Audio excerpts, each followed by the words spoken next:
드시면 아멘. 하나님께 큰 영광 돌립시다. 오늘 사사기 3장 7절로 11절 말씀, 이 시간 한 절씩 같이 교독합니다. 이스라엘 자손이 여호와 목전의 악을 행하여 자기들이 하나님 여호와를 잊어버리고 바알들과 아세라들을 섬긴지라. 여호와께서 이스라엘에게 진노하사 그들을 메소포타미아 왕 구산 리사다임의 손에 파하셨으므로 이스라엘 자손이 구산 리사다임을 8년을 섬겼더니 이스라엘 자손이 여호와께 부르짖으매 여호와께서 그들을 위하여 한 구원자를 세워 구원하게 하시니 그는 곧 갈렙의 아우 그나스의 아들 운니엘이라.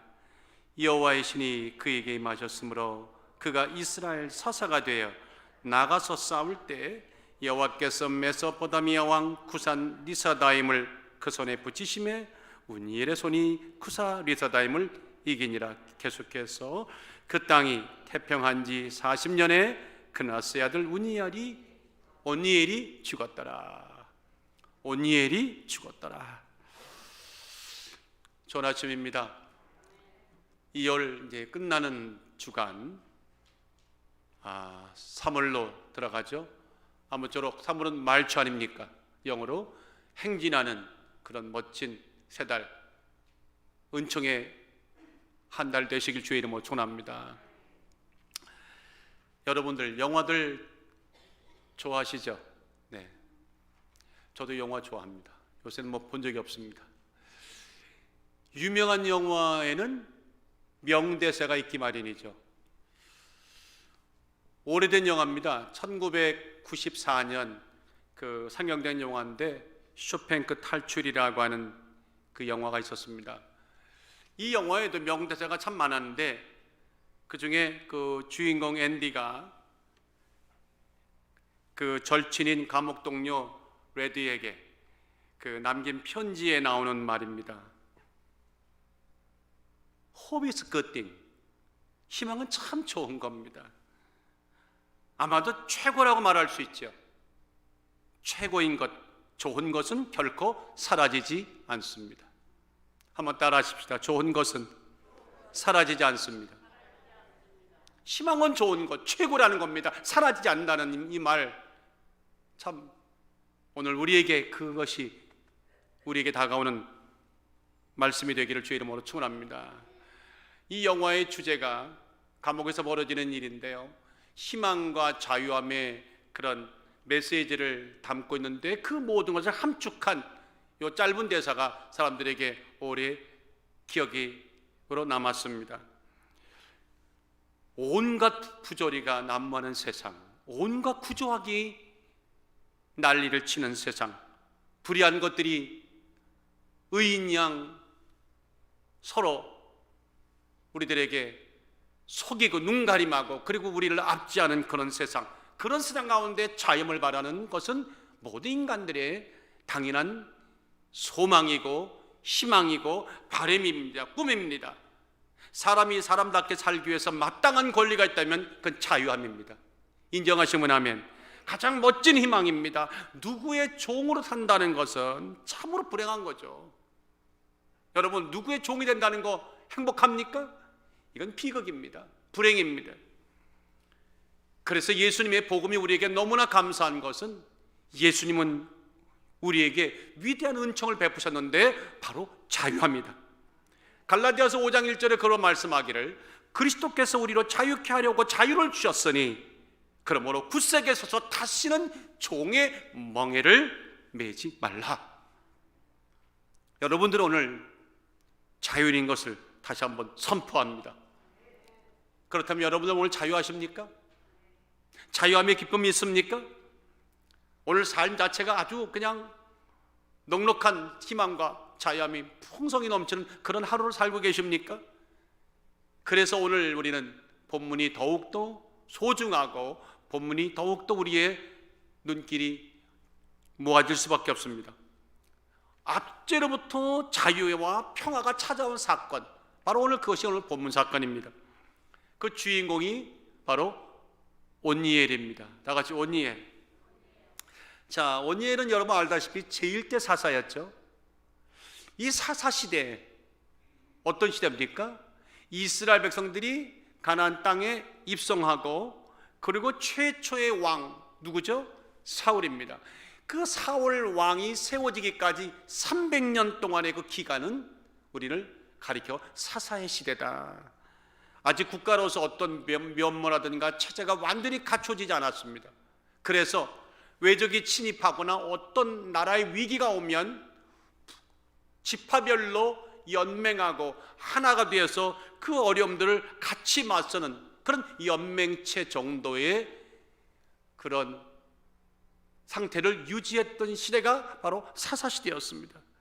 그 모든 것을 그때그때마다 하나님 보내신 사사기에서 이끌림을 받게 됐는데, 그 사사를 우리가 영어로는 저지라고 하잖아요. 저지란 말은 뭐예요? 심판자, 판단자란 말 아니에요. 아, 그렇구나. 사사는 그때그때마다 어려울 때마다 하나님이 보내서 이스라엘 백성들을 판단하고 또 뭡니까? 그들을 잘 이끌었구나. 그런데요, 사사란 이 기능은 재판관 역할만 하는 것이 아닙니다. 군사적으로, 정치적으로 모든 지도자의 기능을 두루 갖춘, 한마디로 말하면 팔방미인격인 지도자가 사사였다. 여러분들, 그 사사, 첫 번째 그 사사 시대의 사사가 바로 오니엘입니다. 항상 아시는 것처럼 첫 번째, 첫 것, 처음이라고 하는 것은 아주 의미가 있죠. 자, 오니엘이라고 하니 벌써 말씀에 이 이름의 뜻은 하나님은 능력이시다. 하나님은 뭐라고요? 능력이시다. 자, 그 이스라엘의 사사로서 오니엘이 하나님이 능력이시다는 사사인 오니엘이 부림받자, 그 당시에 이스라엘 백성들을 8년 동안이나 지배하고 압제했던 메소포타미아 왕 구산 리사다임으로부터 이 누가? 오니엘이 맞서 싸워서 이스라엘 백성들을 압제해서 구출하죠. 자유함을 가져오죠. 참 대단한 일을 한 멋진 사사입니다.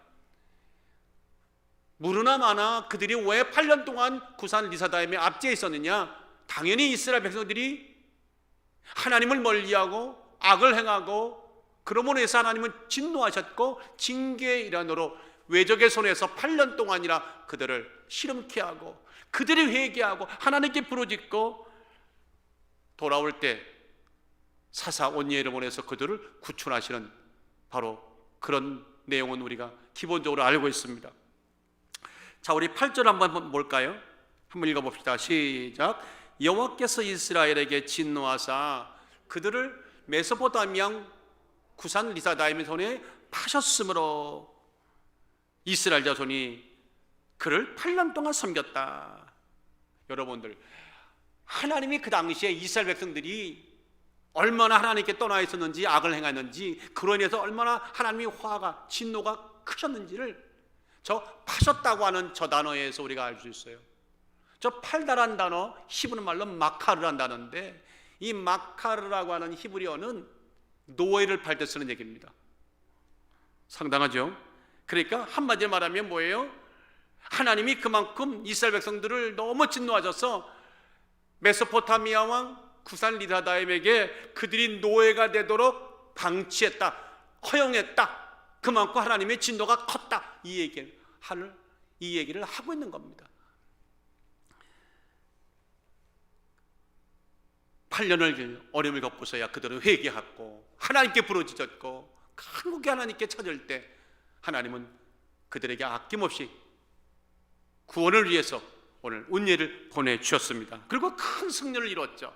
그리고 온니엘이 드디어 40년 동안이라고 하는 긴 세월의 평화의 시대를 가져오게 됩니다.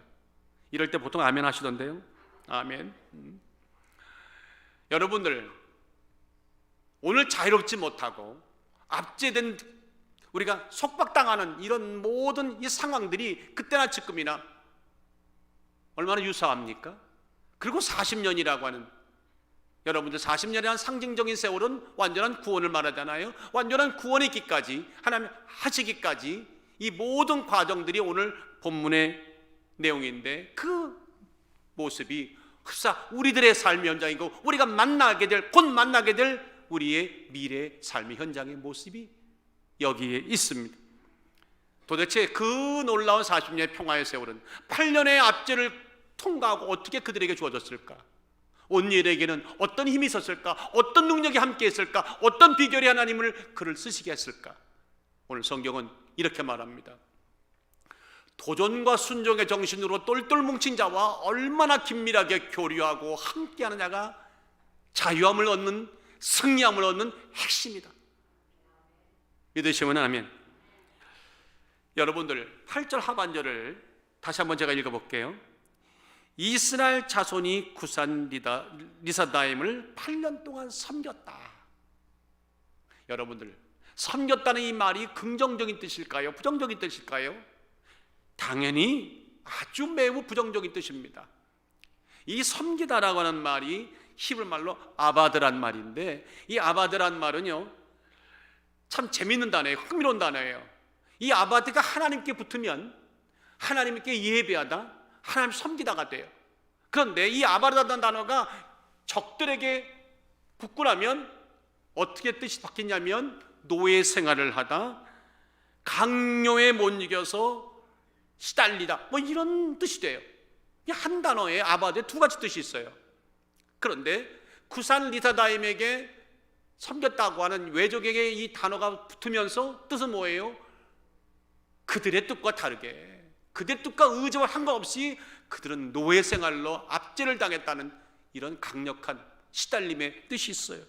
그래서 8년을 도대체 그들이 어떻게 살았을까를 충분히 짐작케 하는 단어가 바로 이 아바드입니다. 자, 그런데 하나 흥미로운 것은 말입니다. 8절과 10절을 한번 보세요. 8절과 10절을 보면 거기서 계속 반복되는 단어가 있어요. 바로 구산 리사다임, 메소포타미아 구산 리사다임이 4번이나 계속해서 연거푸 나옵니다. 여러분들, 같은 단어가 4번 연거푸 나온다고 하는 것은 이게 우연이 아니잖아요.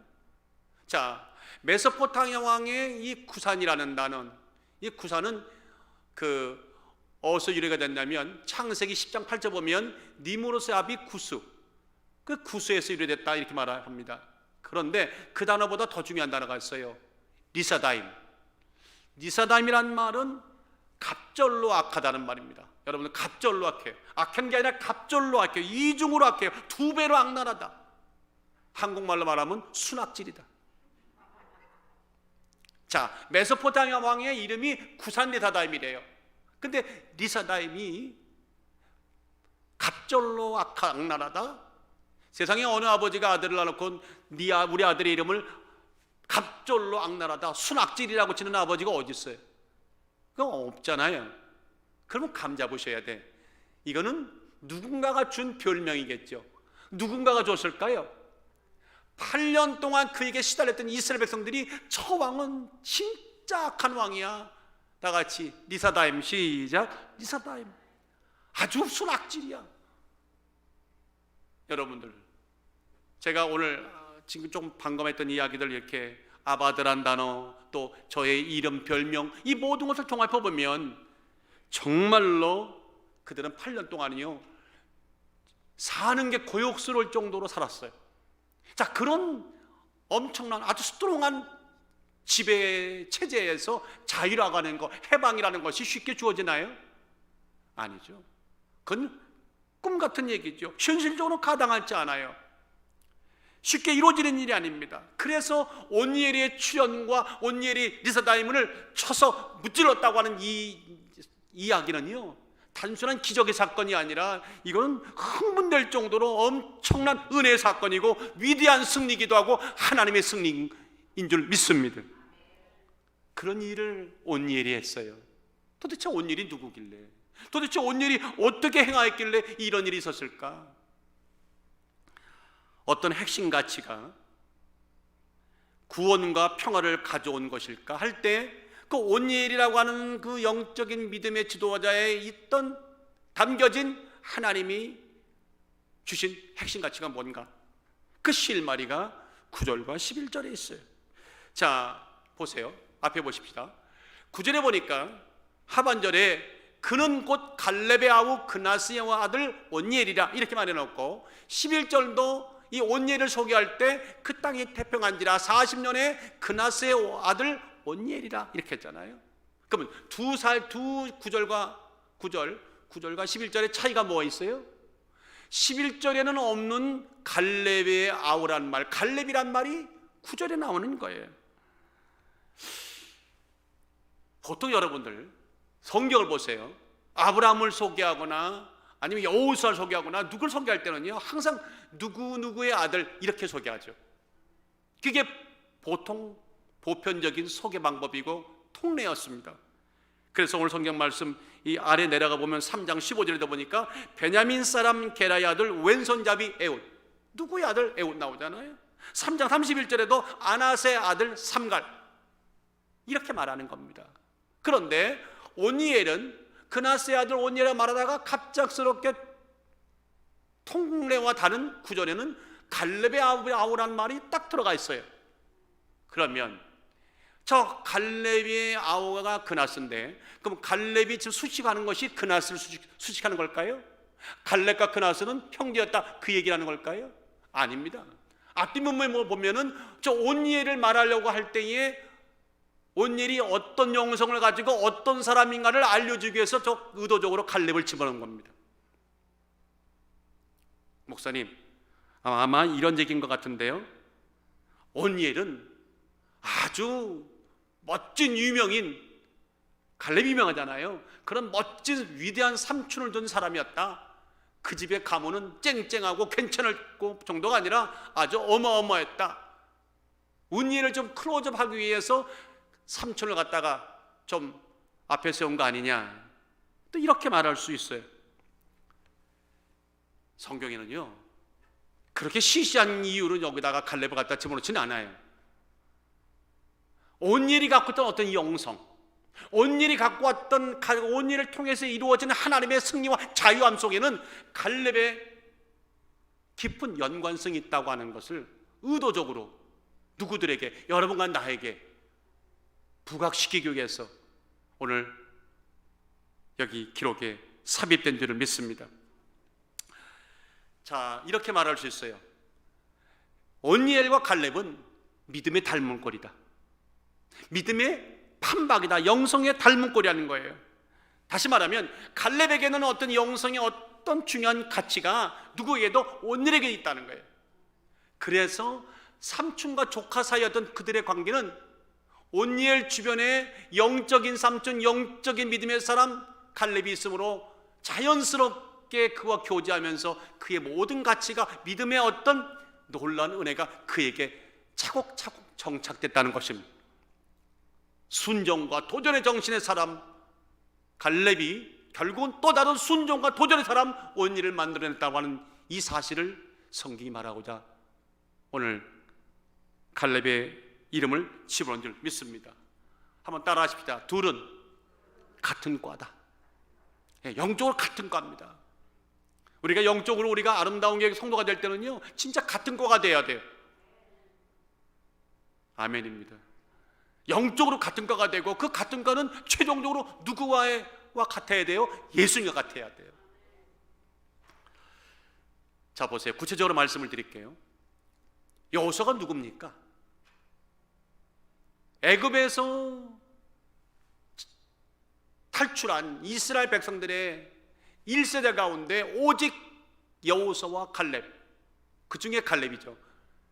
1세대로서 가나안 땅 밟은 둘 중에 한 사람이었죠. 그 정도가 아닙니다. 그 후 가나안의 전쟁의 정복에 있어서 지대한 역량을 껴줬던 용맹한 장수고 영웅이고 지도자입니다. 반면에 그럼 온니엘은 어떤 사람입니까? 앞서 얘기했지만 온니엘은 첫 번째 사사라고 그랬죠. 악나라 압제자 메소포타미아 왕 구산 리사다임을 무찌르고 평화를 가져왔던 그 또한 용맹한 장수요, 그 또한 영웅이요, 그 또한 지도자로 닮은 것이 너무 많죠. 자, 그런가 하면 여호수아 14장에 보세요. 85세의 노장 갈렙이 훗날 이스라엘의 백성들에게 최초의 수도가 됐던 헤브론을 점령하는데 점령 못하는 거예요.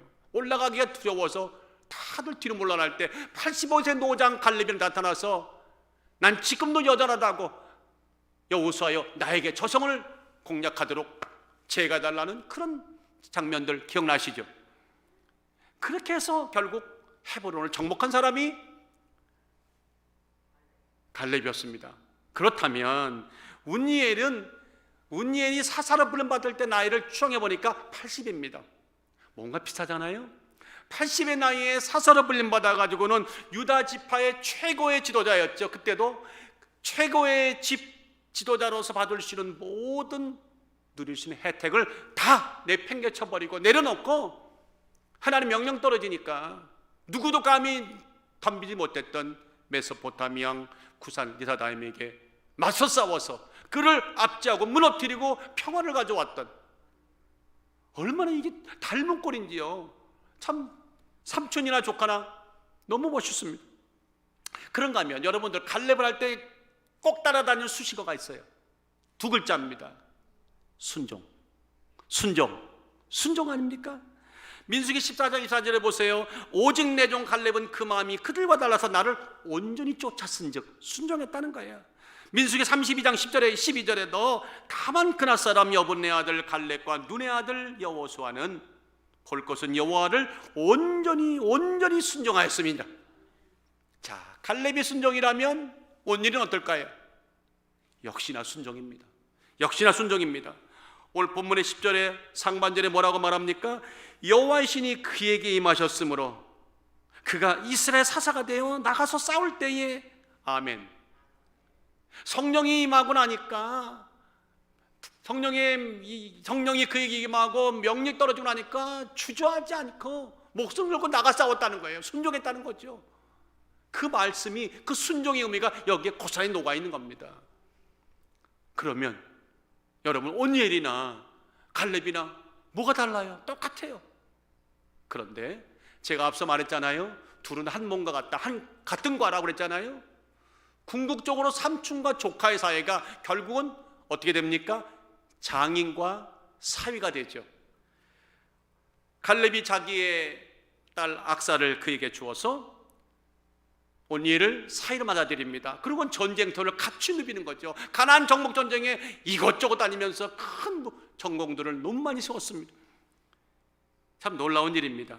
여호수아 15장 16절에 그러므로 말씀하기를 갈렙이 말하기를 기럇 세벨을 쳐서 그것을 취하는 자에게 내가 내 딸 악사를 아내로 주리라 하였더니, 헤브론을 정복할 때에 갈렙이 저기를 정복한 자에게 내 딸을 주겠다고, 누가 나와 함께 가겠냐고 할 때 제일 먼저 나선 사람이 온니엘이었어요. 그래서 여러분들 보세요. 참 놀랍게도 삼촌과 조카 사이가 나중에는 장인과 사위, 곧 부자관계로 바뀌는, 이 둘은요 정말 뗄래야 뗄 수가 없는, 그래서 처음에는 삼촌과 조카 사이에 그런 태어날 때 관계였다면 그것이 전쟁터를 넘기면서 죽음도 불사하고 함께 걸어갔던 동지가 되고 전쟁터 전우가 되다가 마침내는 딸을 주어서 하나가 되는, 부자가 되는, 영적으로 보면 너무 같은 길을, 같은 믿음의 길을, 같은 영성의 길을 걸어갔던 참 위대한 사람들입니다. 핵심 가치가 같다는 얘기죠. 한마디로 하나님입니다. 믿음을 산 사람입니다. 저는 온니엘을 보면서 또 갈렙을 보면서 이런 마음이 들었어요. 어쩌면 두 사람은 모두가 처음처럼 행동하고 처음처럼 설레고 처음처럼 도전하고 처음처럼 열정이 가득했을까? 우리는 어떻습니까? 처음에 그 열정, 처음에 그 뜨거웠던 거, 처음에 그 용기들 어디 갔습니까? 점점 인생의 세파에, 사람의 환경에 우리 마음이 변해가, 우리의 삶이 변해가고, 그럼에도 불구하고 오늘 우리의 영성은 매일 새로워지는 역사가 있기를, 새로워지는 은혜가 있기를, 성령과 동행하는 역사가 있기를 예수 이름으로 축원합니다. 온니엘에게는요 그건 은총이었습니다. 도전과 순종의 정신으로 똘똘 뭉친 영적인 사람이 그 주변에 있었습니다. 그래서 그는 닮아갈 수가 있었고, 그는 격려받을 수가 있었고, 함께갈 수가 있었습니다. 자유함이라는 것, 승리라는 것은요 결단코 우연히 오는 것이 아닙니다. 하나님이 그런 영적인 사람들을, 영적인 교회를, 영원한 여러분들 리더들과 여러분들에게 영원한 멘토가 될 수 있는 교회를 하나님이 주시고, 거기와 함께 교류하고 함께 한 발짝 한 발짝 걸어갈 때 하나님이 승리도 교회와 함께 여러분들에게 주시고, 기쁨도 교회와 함께 여러분에게 주시고, 건강도 교회와 함께 여러분에게 주시고, 미래에 대한 꿈도 교회와 함께 주시고, 마지막 천국도 교회와 함께 여러분에게 주신 줄 믿습니다. 저는 감히 말합니다.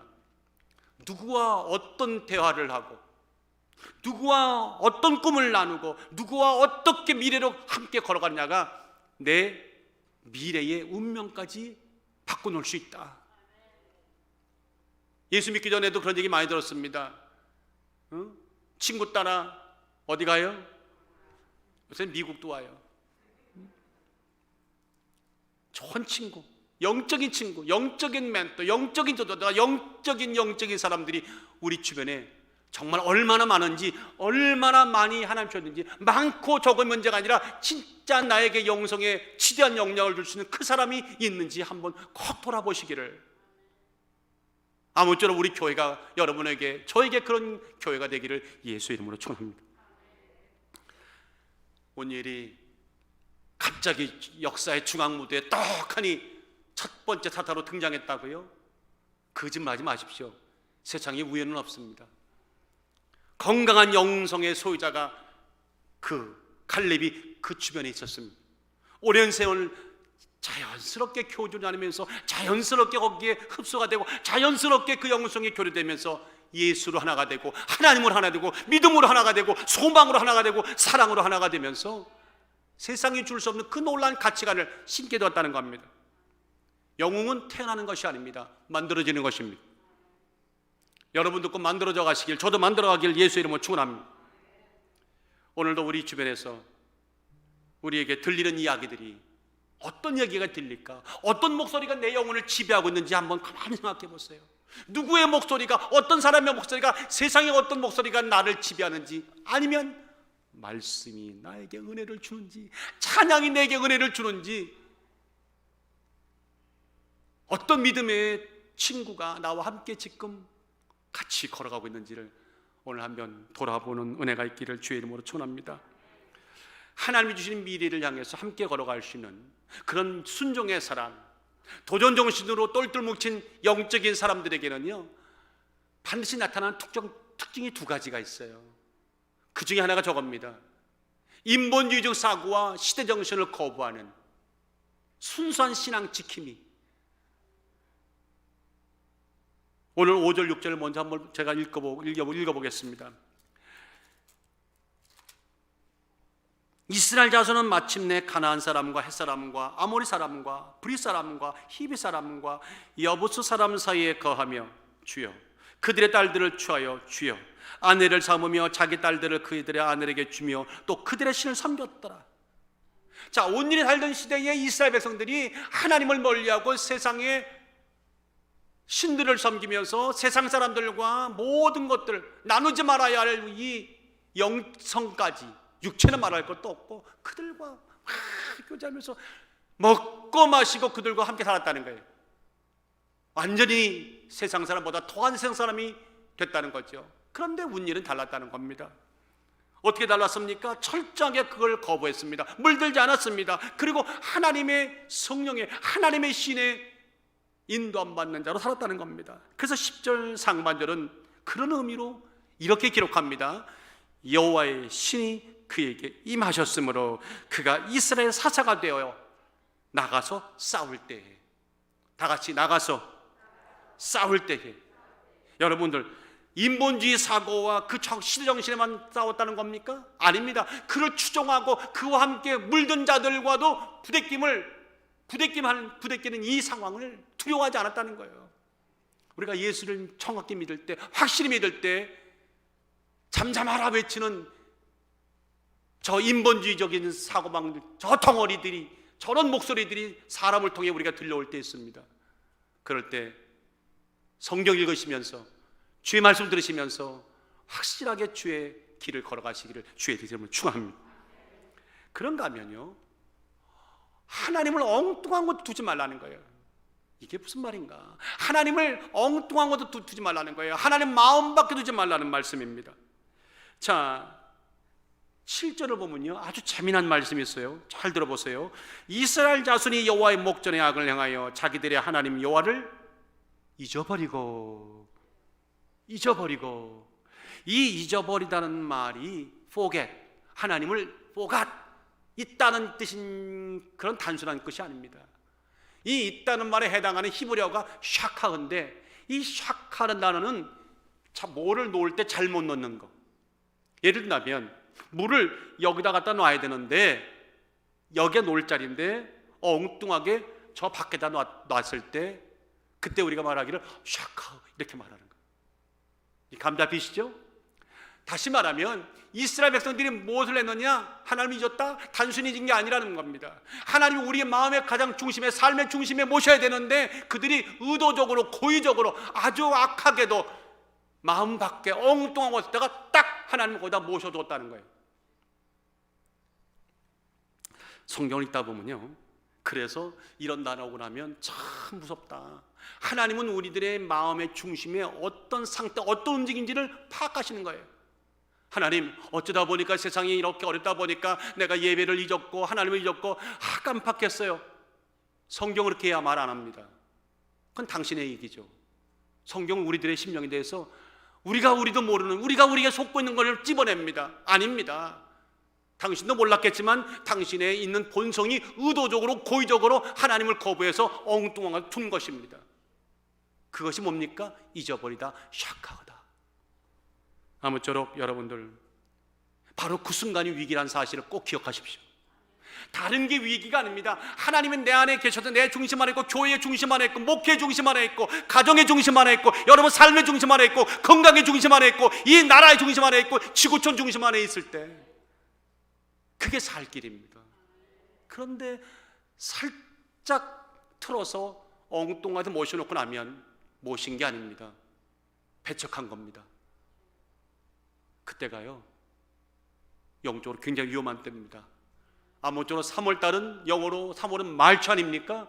3월은 엉뚱한 곳에 계신 하나님 두셨다면 얼른 다시 내 마음 중심의 가장 중앙에다가 모시고 행진하시기를 예수 이름으로 축원합니다. 그런가 하면 오늘 본문의 말씀을 통해 주신 두 번째가 중요한 것이 있는데요, 자유함과 승리라고 하는 것은 이거는 우리 역사가 아닙니다. 우리가 만들어낼 수 있는 우리 힘의 역사로 되는 것이 아니라는 겁니다. 성령님께 붙들릴 때, 성령님께 붙잡힐 때에 바로 그 승리와 자유함의 역사가 이루어진다는 것입니다. 이건 정말 진실이요, 진리요, 변할 수 없는 확실한 하나님의 보장이십니다. 자, 보세요.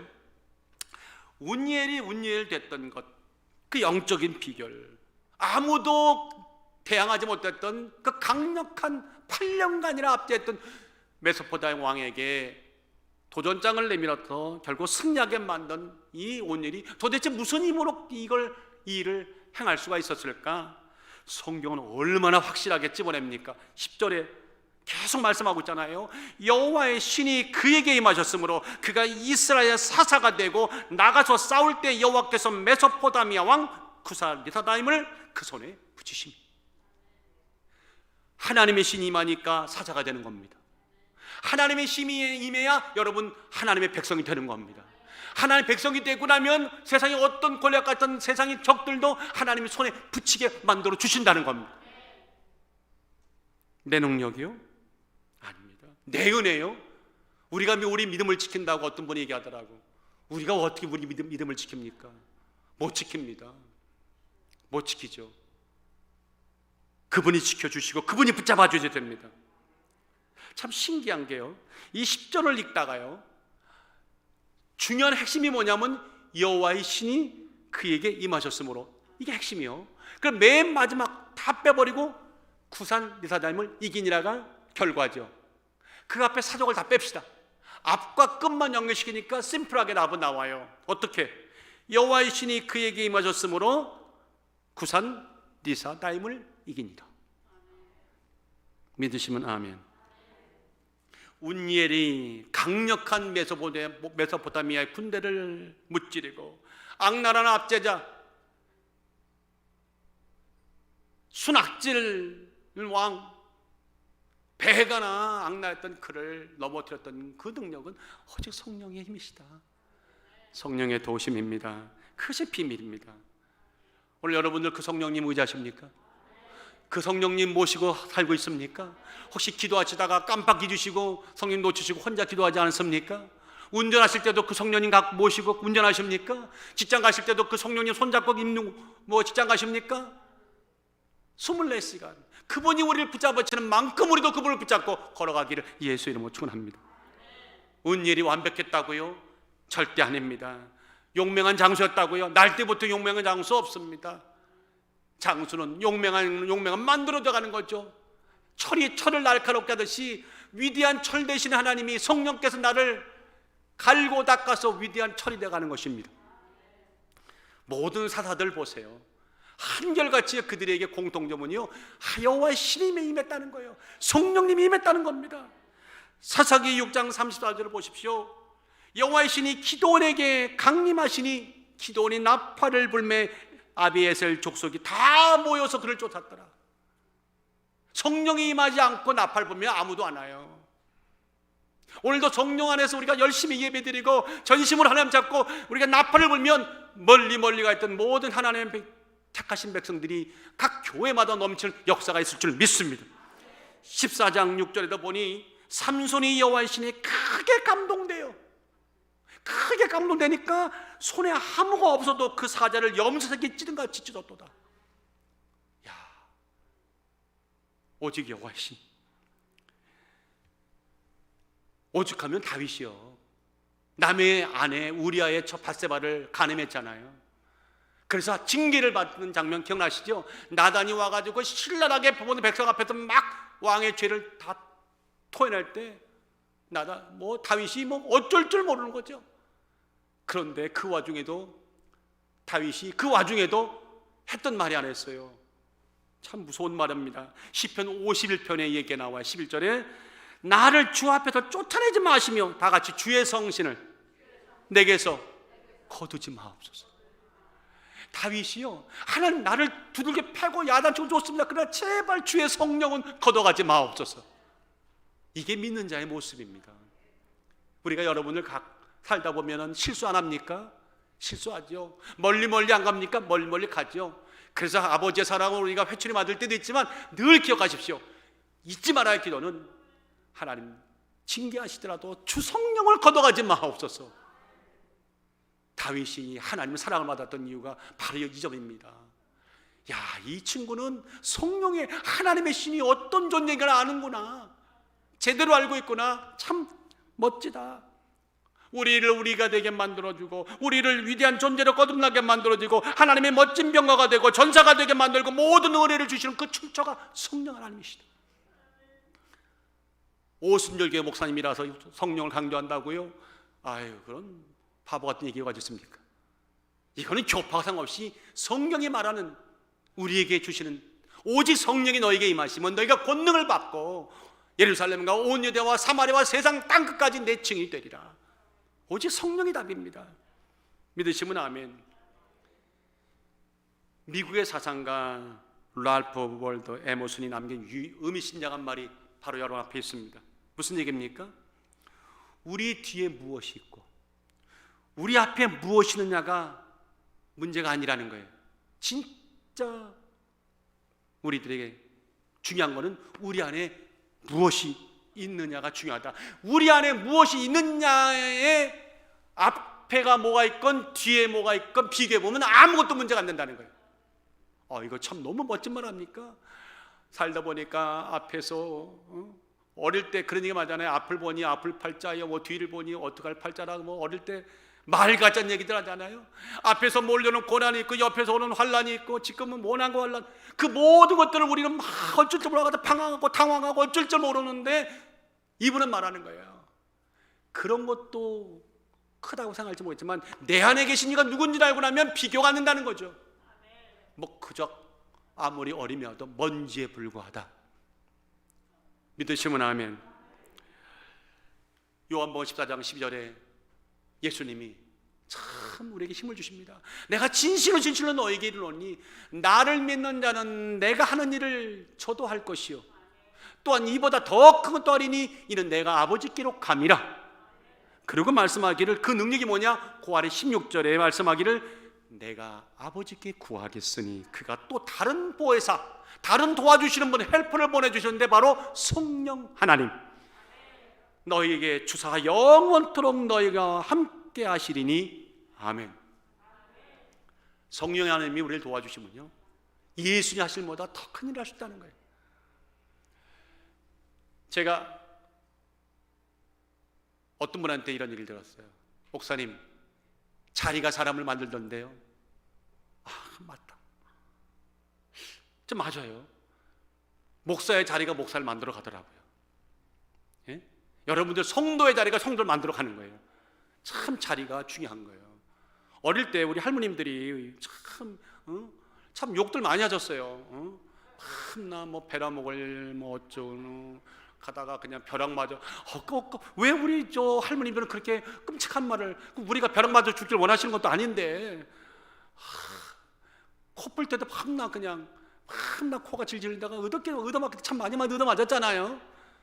그런데 누가 그러더라고. 그래도 대한민국이 이렇게 일어난 게 코 뿔 때 흥해라 했더니 흥했다. 참 맞는 얘기 같아. 말이, 언어의 능력이 참 중요해요. 그리고 언어만큼이나 이 자리가 중요한 거예요. 어느 자리에 있는 게 참 중요한 거예요.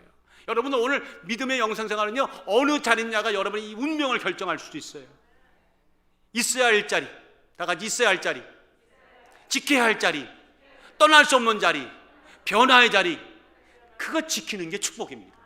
그 자리에 있는 것이 축복입니다. 있어야 할 곳에 있고 지켜야 할 곳에 지키는 것이고 떠날 수 없는 곳에 떠나지 않고 변화의 자리에 거기에 내 모든 것을 올인할 때 그게 축복이 받는 비결입니다. 어떤 분이 광산을 사가지고 금강이 나온다길래 1년 내내 팠는데 하나도 안 나오더라는 거예요. 아, 이건 내가 돈 주고 잘못 샀다고 낙심하고 갚버렸대. 누군가 와가지고 그냥 하겠다니까 그냥 하나 헐값을 줬대. 세상에 1m 파들이 나왔다며. 믿거나 말거나 조금 더 인내하자는 거예요. 자, 인내합시다. 인내합시다. 복된 자리를 이끄시는 분, 저기에 있어야 할 자리, 지켜야 할 자리, 떠날 수 없는 자리, 변화의 자리, 소명과 사명과 믿음과 성취의 자리로 나를 인도하시는 분은 누구도 아닙니다. 성령 하나님이십니다. 사람이 인도하는 자리는 때로 넘어지게 만들고, 사람이 인도하는 자리는 때로 시험 들게 만들고, 사람이 인도하는 자리는 때론 불화와 다툼이 있지만 성령께서 인도하는 자리는 아닙니다. 소망이 있습니다. 평화가 있습니다. 자유함이 있습니다. 능력이 있습니다. 회복이 있습니다. 치유함이 있습니다.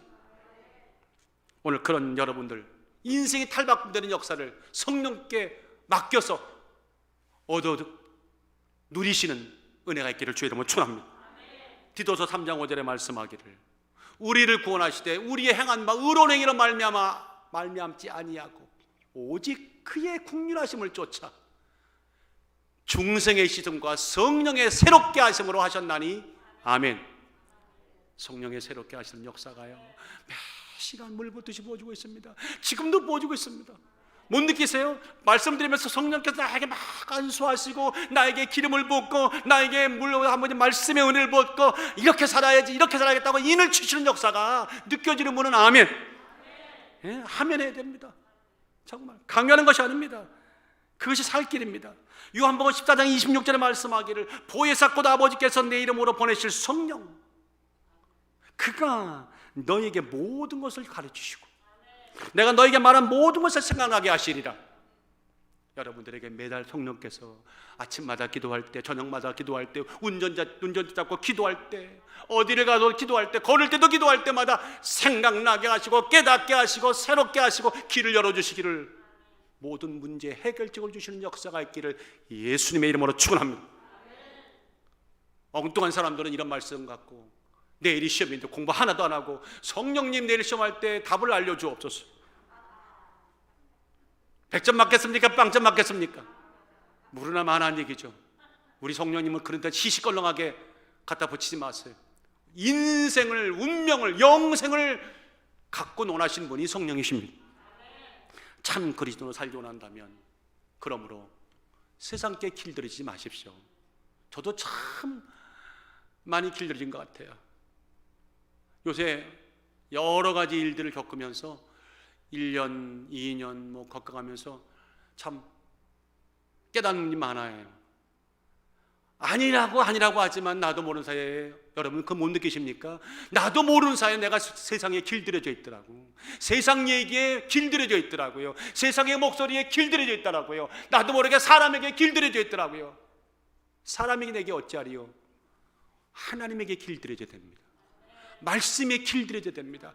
표현이 어떨지 모르겠지만 말씀의 동화가 되고 말씀의 지배를 받으면서 말씀과 함께 걸어가는 공동체, 한 몸이 되어야 됩니다. 그런 여러분들이 세상을 바꾸기에 충분하시죠. 예? 서로 한번 마주보면서 마스크 쓰셨으니까 작게, 당신이 그런 성령의 자녀십니다. 시작. 당신이 그런 성령의 자녀십니다. 결론을 맺겠습니다. 아직도 세상은 어둠입니다. 온갖 부조리와 편법과 불의가 압제하는 세상이죠. 진실이 뭔지를 혼란스러워서 들어도 알려주어도 깨닫지 못하고 흘려버리는 세상이죠. 이제는 나이가 들어가니까 거기다가 또 망각까지 와서 아침에 들어도 2시간을 못 가고 깜빡깜빡. 어떤 분이 참 어느 의사가 그러더라고요. 망각과 치매의 차이가 있대요. 내가 걱정하는 걸 나에게 답을 주더라고. 내가 여기서 자꾸 깜빡깜빡하니까 내가 걱정스러웠는데 망각과 치매의 차이가 있다네. 망각은 아침에 잊어버려도 저녁에 생각나면 망각이고 치매는 정반대래. 그러니까 내가 망각이구나. 이거는 내가 나이가 들어가면서 하나 누구나 겪는 과정이구나 느끼게 됐어요. 여러분 오늘 안심하셨잖아요. 여러분 망각이시죠. 그러나 그런 망각된 세상 속에서 또 새록새록 떠오르게 만들어주고 새록새록 우리에게 일러주시고 함께 하시는 분 오직 성령 하나님. 도전과 순종의 정신을 똘똘 뭉친 성령의 사람, 믿음의 사람, 영적인 갈렙이 여러분 주위에 있습니다. 이미 예비해 두셨습니다. 바로 교회입니다. 믿음의 교회의 영적인 지도자들입니다. 교류하시고 함께 걸어가시면서 멋진 40년의 태평세월을 만들어 가시는 여러분이 주인공 되시기를 예수 이름으로 축원합니다. 3월은 행진의 달입니다. 3월은 다시 시작한 달입니다. 3월은 거듭나는 달입니다. 오늘 영적으로 꼭 승리하시고 다음 주에 뵙기를 예수 이름으로 축원합니다. 손을 모으고